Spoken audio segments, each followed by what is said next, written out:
शादी के 7 फेरों का बंधन 7 दिन भी नहीं चल सका।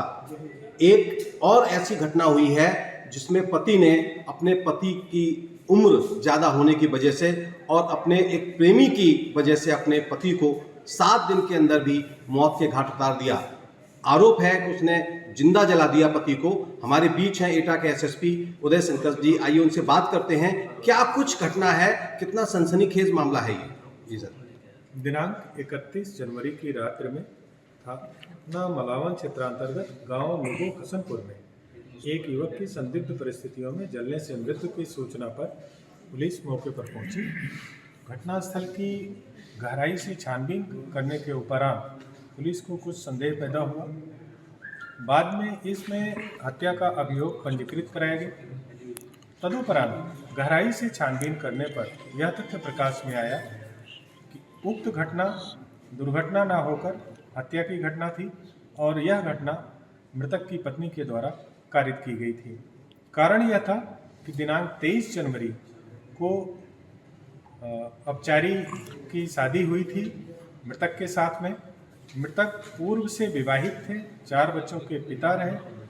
पूर्व पत्नी की मृत्यु करीब 7-8 माह पूर्व हो गई और उसके उपरांत अपचारी जो किशोरी है, इनके पिता की मृत्यु वर्ष 2021 नवंबर में हो गई और इनका किसी अन्य युवक से प्रेम संबंध बताया जा रहा है, जिसके कारण इस शादी को किसी भी हालत में करने को वो तैयार नहीं थी।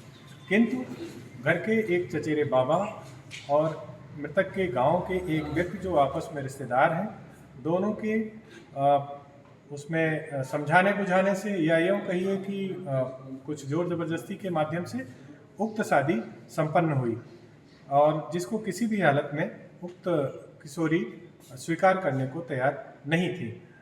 भागने का कई बार प्रयास इसके द्वारा किया गया, जिसमें असफल रही। पति लगातार इन पे चौकसी निगाह रखते थे, बाहर जाते समय बाहर से ताला बंद कर देते थे। परिणाम स्वरूप इसने गूगल मैप से नींद की गोली को सर्च किया और उक्त गोली को अपनी सास के साथ मेडिकल स्टोर पर जाकर दिनांक 31 तारीख को आसपुर चौराहे के पास से खरीदा गया।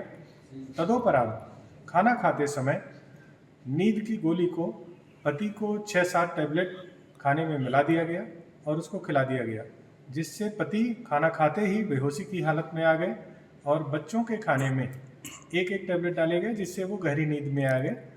और जब वो बेहोशी की हालत में पति आ गए, तब कंफर्म करने के लिए कि इनकी मृत्यु प्रत्येक दशा में कारित हो ही जाए, तो दुपट्टे से गले को इसके द्वारा कसा गया और कसने के बाद जब जीभ थोड़ी सी बाहर आ गई तो फिर साड़ी लपेटकर और उस पर डीजल डालकर पूरे शव को बिस्तर पर ही जला दिया गया।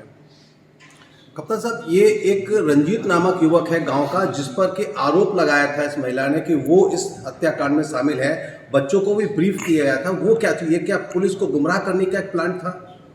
देखिए, उसमें जो गांव के युवक थे, शादी में उनकी प्रमुख भूमिका थी और किशोरी का ऐसा मानना है कि वह पैसे लेकर मृतक से पैसे लिया उन्होंने और उनके बाबा ने, और दोनों ने पैसे लेकर उक्त शादी को संपन्न कराया, जिसके कारण वो उनसे अंदर से एक विद्वेष मानती थी, क्योंकि वो उसी गांव में रहने वाला था। तो इसलिए उसको इस घटना में शामिल करना, लपेटना इसको आसान दिखाई दिया और जिससे उसको बाद में भी अभियोग के दौरान मदद मिल सके। और इसने घटना के उपरांत बच्चों को ब्रीफ किया कि आप लोग जब कोई पुलिस या अन्य एजेंसी पूछे तो आप उनका नाम लीजिएगा। इस प्रकार से अभी तक की छानबीन से यह तथ्य प्रकाश में आया। शेष साक्ष्य संकलन व विवेचनात्मक कार्यवाही जारी है। आगे जो भी तथ्य आएंगे, पुलिस उन पर निष्पक्षता से छानबीन करते हुए वैज्ञानिक तरीके से कार्य करेगी। कप्तान साहब, कल भी एक आपने ऐसा खुलासा किया था जिसमें एक पत्नी ने अपने प्रेमी के साथ मिलकर पति की हत्या कर दी। उनके बीच में भी 17 साल का अंतराल था उनका। आज की घटना में भी 17 साल का अंतराल है। ये इसमें भी जो पत्नी है अपने प्रेमी से प्रेम करती थी। तो क्या लगता है आपको, आजकल का जो मॉडर्न स्टाइल है, जो एक मॉडर्न दिखने की एक चाह है या नया जो ट्रेंड है, ये आजकल इस तरह की घटनाओं को रिपीटिशन कर रहा है, इस तरह की घटनाओं का ट्रेंड बढ़ रहा है? अब ये एक सामाजिक समस्या है जिस पे समाज के और सारे सेक्टर्स को लग के प्रयास करना होगा कि बिना मर्जी के, बिना सहमति के शादी ना की जाए तो बेहतर होगा। और बिल्कुल ये होना चाहिए, ये स्वतंत्र है, एक अपना निर्णय होना चाहिए और बालिग होने के उपरांत ही होनी चाहिए। कप्तान साहब, जो अपचारी किशोर है, जो महिला है जिसने पति की जिंदा जला के हत्या की है, वो जुवेनाइल है, तो क्या जुवेनाइल कोर्ट में इसको पेश किया जाएगा और कितना इसको दंड मिल सकता है? क्योंकि जुवेनाइल है तो इसको फायदा भी मिलेगा। तो इतना बड़ा जो सीरियस हादसा इसने किया है, हत्याकांड, क्या इसको पता था कि जुवेनाइल है और इसके चलते इसको कम सजा होगी, इसको छोड़ दिया जाएगा, ज़्यादा सजा नहीं होगी? इसका काम है तथ्यों का संकलन करना, तथ्यों को जोड़ना, घटना में जो साक्ष्य हैं, जो घटना की परिस्थितियां हैं, उसको यथावत संकलित करके माननीय न्यायालय के समक्ष प्रस्तुत करना। सजा इत्यादि के बारे में जो निर्णय होता है वो माननीय न्यायालय का होता है। विवेचनात्मक जो पहलू हैं वो पुलिस पूरा वैज्ञानिक तरीके से संपन्न कर रही है।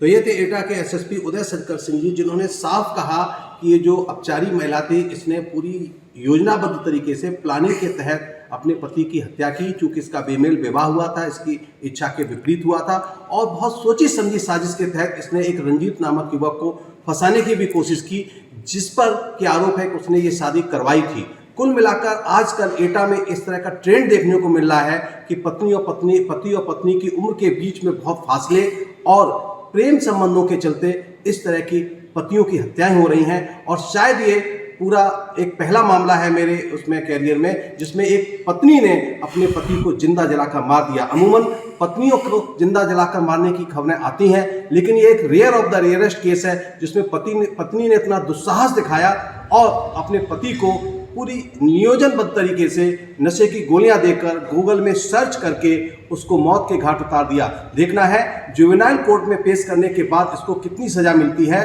और कानून के हाथ इसको कितना दंड दिलवाने में सफल होते हैं। एटा से एबीपी गंगा के लिए राकेश भदौरिया की रिपोर्ट।